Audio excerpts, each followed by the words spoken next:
Good morning, good day. We just had a really nice rain last night. And I timed it right. I fertilized before the rain to get it all nice and watered in. Really nice temperature this morning. Feels like it's in the 60s, but I'm not certain.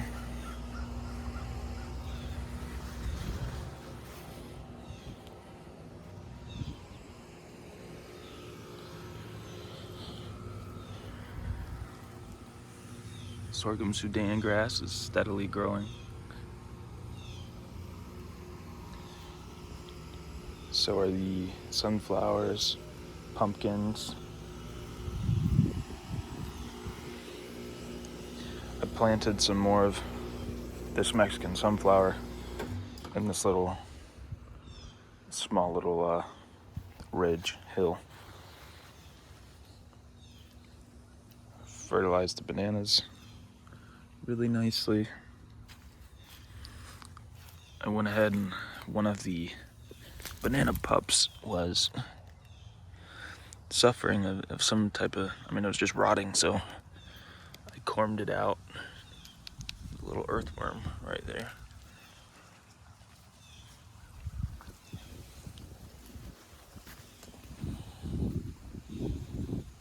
Cranberry hibiscus flower.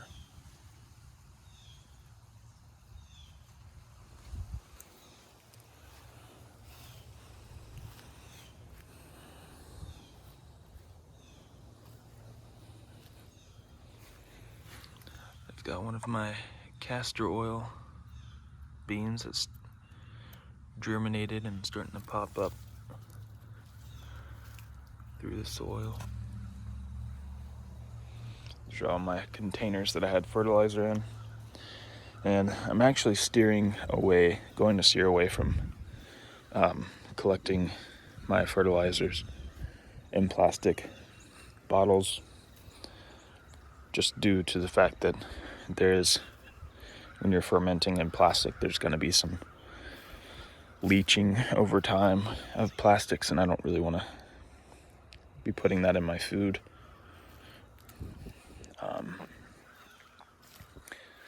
So that is what it is. I am looking for some nice stainless steel stock pots that people are trying to get rid of.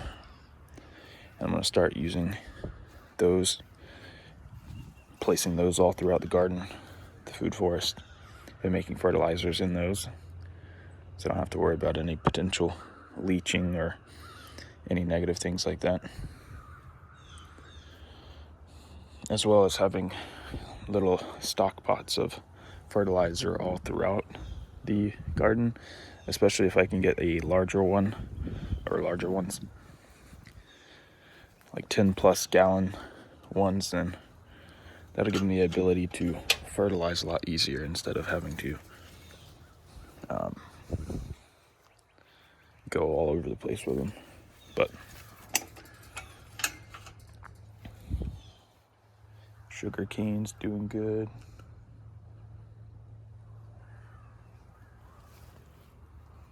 Pumpkins are putting on flowers and fruit. A lot of the fruit's not sticking, but that's all right. I'm just gonna continuously plant pumpkins from here on out, so that there'll be some sort of succession.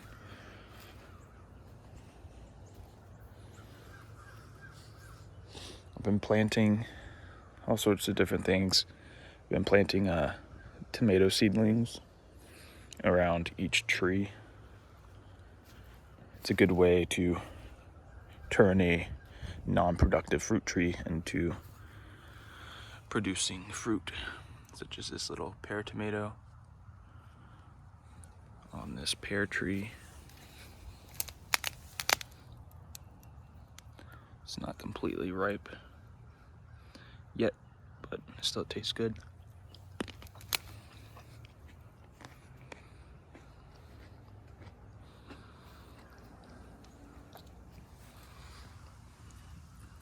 Here I have a couple of tomato seedlings.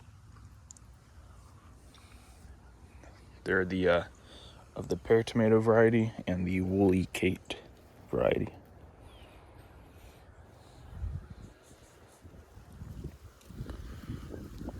Still waiting on these little Barbados cherry blooms to blossom. I'm really excited about that. They're almost there.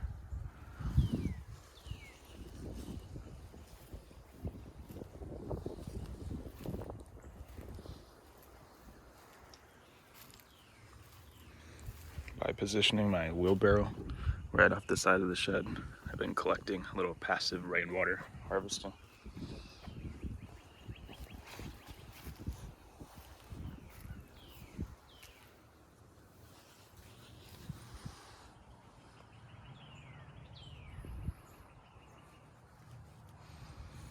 I kind of mulched with a whole bunch of dried tithonia leaves for a little bit of fertilizer for all the different plants.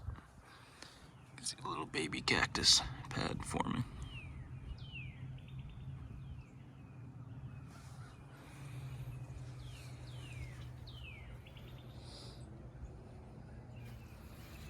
I hadn't pruned this moringa tree real low, and you can tell the bark is all green, so it's really sending up all the nutrients to get it growing really fast, and it'll pop up little shoots all along the stem and get real bushy, which makes it easy for harvesting. Like this one here, I pruned low and now it's shooting out. This one I pruned earlier, a couple weeks ago, and it's really starting to bush out as well as flower. And this is the Moringa oleifera. I'd like to grow the Moringa stenopala, as it has it's the African moringa with larger leaves. Leaves on moringa can get larger when they're first kind of like pushing out new growth. Like these are actually pretty large size for Moringa oleifera, but most of the time they're pretty small.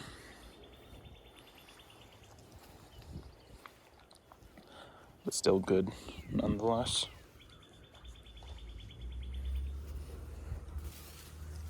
Little crow friend.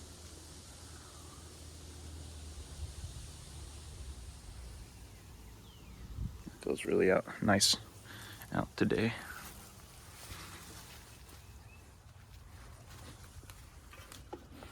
So I had this cover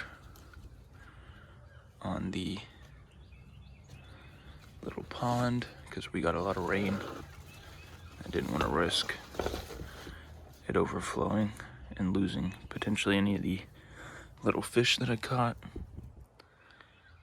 But yeah, yesterday in the swamp I collected a couple of mosquito fish and I stocked them in here. There's only a couple in here. And then there's quite a few more in here. And they're little mosquito fish, Gambusia, and they immediately started eating mosquito larvae, so they should be pretty happy. I need to get some solid aquatic plants growing so that way I can increase the healthy oxygen levels in the water itself.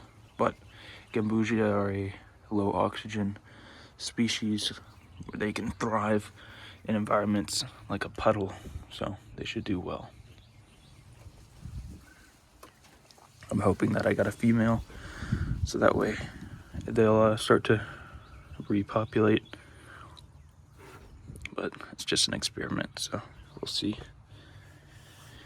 I planted a whole bunch of cilantro seedlings in here, as well as some tomatoes.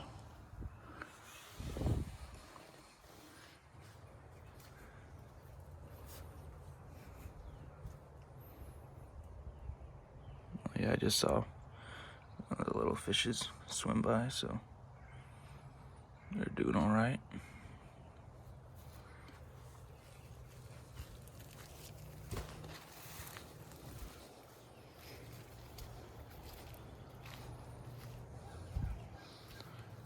Thought this was interesting. I have a little banana that's popped up here, and I really don't remember planting it. So it must have been come up from a little piece of a banana corm from last year sometime.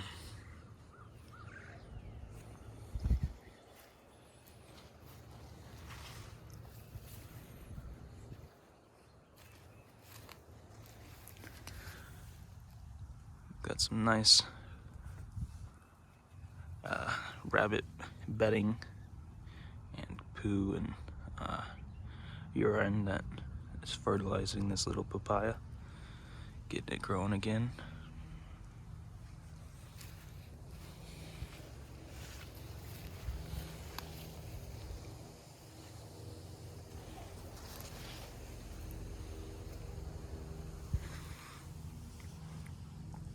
These Guanacaste seeds, I've actually planted out of quite a few, but they're nice, and nice germination on the Guanacaste. I'm excited to see how these grow.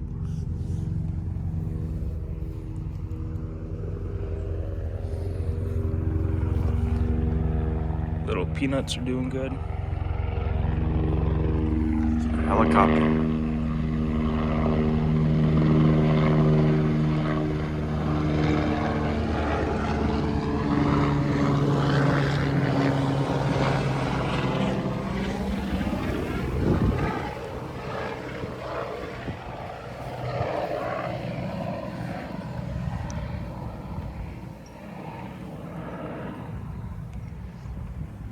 It's interesting how peanuts grow.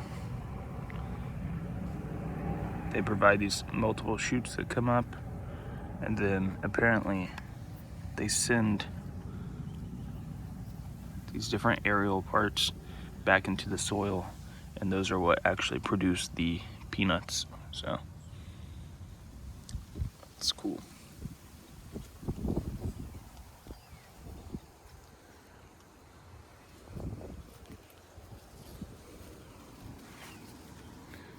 But I think that's gonna be all for today. The Mr. Rabbit doing great in there, if you can see him. Been feeding him a lot of different plants. It's been a pretty happy little bunny. It's a lot of fun to watch. I've got some little mulch rings around the different pigeon peas.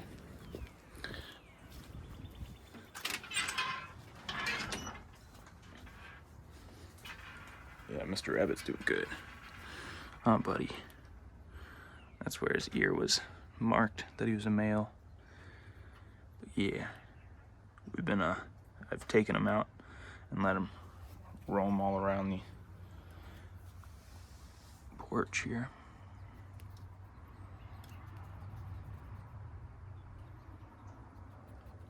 I'm not sure which variety he is. Apparently, according to Google, he looks or resembles a, I think it's called a Flemish giant. They're what's bred primarily for meat and fur, but I'm not exactly sure what he is. He's a cute bunny that produces a lot of fertilizer, as you can see. Hope you guys are having a good day. Enjoy the outdoors. Peace.